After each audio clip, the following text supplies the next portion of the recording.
Shalom, berjumpa lagi bersama saya Bang Edis menjawab.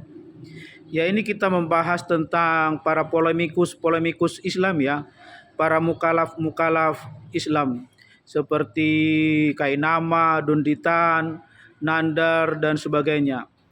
Nah, mereka ini kan orang-orang yang mengatasnamakan dari Kristen sebelumnya menjadi Islam setelah mendapat hidayah.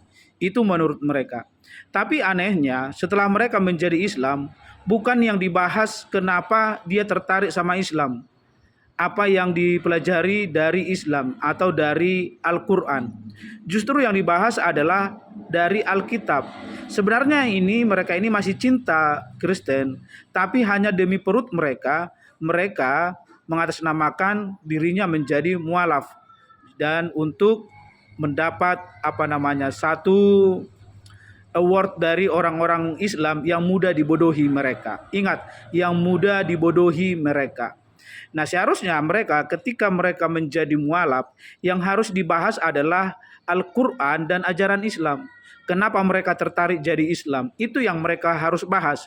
Bukannya yang dipelajari adalah Alkitab. Seharusnya kalau mereka tahu bahwa Alkitab itu menyesatkan, ya enggak usah dibahas Alkitab. Yang seharusnya kalau mereka menganggap bahwa Al-Quran kebenaran, Muhammad kebenaran, Allah Subhanahu wa taala adalah kebenaran, seharusnya itu dibahas. Apa yang membuat mereka tertarik tentang hal itu. Tapi sampai sekarang mereka tidak pernah menyinggung tentang Al-Quran. Contohnya si Donditan, si Nandar, sama si Kainama. Mereka ini adalah orang-orang yang pintar bersilat lidah, tidak memahami dan tidak memaknai makna Alkitab, apa yang tertulis di Alkitab. Cuma bagi saudara saya Islam, mereka ini sangat dikagumi. Karena kebohongan itu sangat indah dalam telinga mereka. Nah, jadi untuk para polemikus Islam, para mukalaf Islam, ayo pelajarilah Al-Qur'anmu.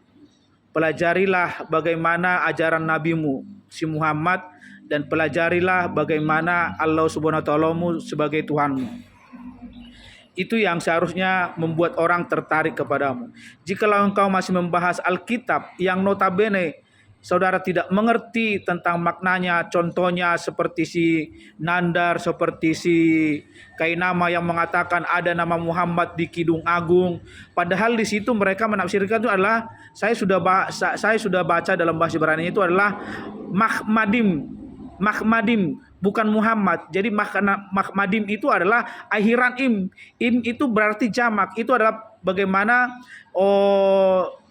penjelasan tentang Salomo, dia memiliki banyak gundik atau banyak wanita-wanita. Im itu jamak. Jadi tidak ada satupun yang namanya Muhammad di sini. Tapi mereka karena untuk menyamakan itu, mereka mencari hal-hal yang mirip dan mereka klaim itu adalah sebagai nama Muhammad. Padahal tidak ada nama Muhammad di situ. Yang ada di situlah Mahmadim. Jadi ketika ada mirip sedikit, mereka klaim itu menjadi Muhammad.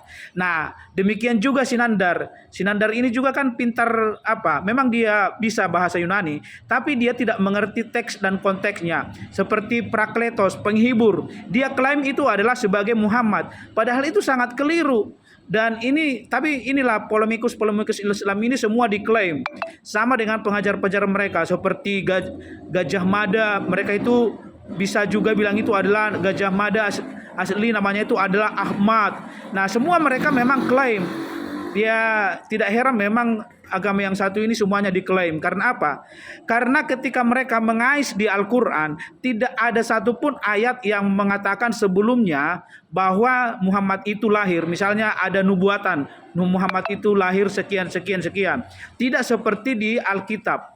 Di Alkitab itu kan menubuatkan kedatangan Yesus, menubuatkan tentang kelahiran Yesus, menubuatkan tentang kematian Yesus. Nah, mereka berusaha menyamakan persepsi ini, tapi tidak mereka temukan di Al-Quran. Sehingga mereka harus mengais dari Al-Quran, dari Alkitab. Supaya apa? Supaya mereka ini ada persamaannya.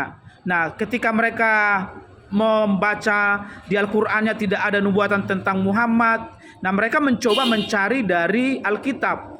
Jadi mereka mengklaim semuanya dengan hal itu. Ya, jadi Itulah yang menjadi kegagalan para polemikus seperti si Donditan, seperti si Nandar, terus dan mualaf-mualaf lainnya. Nah, jadi saudara, ini adalah suatu hal yang memang keliru di dalam pembahasan mereka tentang iman kekristenan. Nah, jadi saudara, untuk umat Kristen harus lebih jernih pahami Alkitabmu. Saya sudah berulang kali saya saya kirim pesan kepada Donditan di apanya itu untuk mengajak saya untuk berdebat, tapi sampai sekarang ini nggak pernah ditanggapi. Demikian juga Sinandar di sosmednya, pernah dia live, terus saya ajak dia debat, nggak pernah ditanggapi. Nah, jadi saudara yang dikasih oleh Tuhan, mereka itu adalah orang yang pintar ngibul, pintar bersilat lidah, pintar menafsirkan sesuai dengan keinginan mereka. Sebenarnya mereka ini adalah orang-orang bodoh, orang-orang tolol yang tidak mengerti dan memahami tentang Alkitab.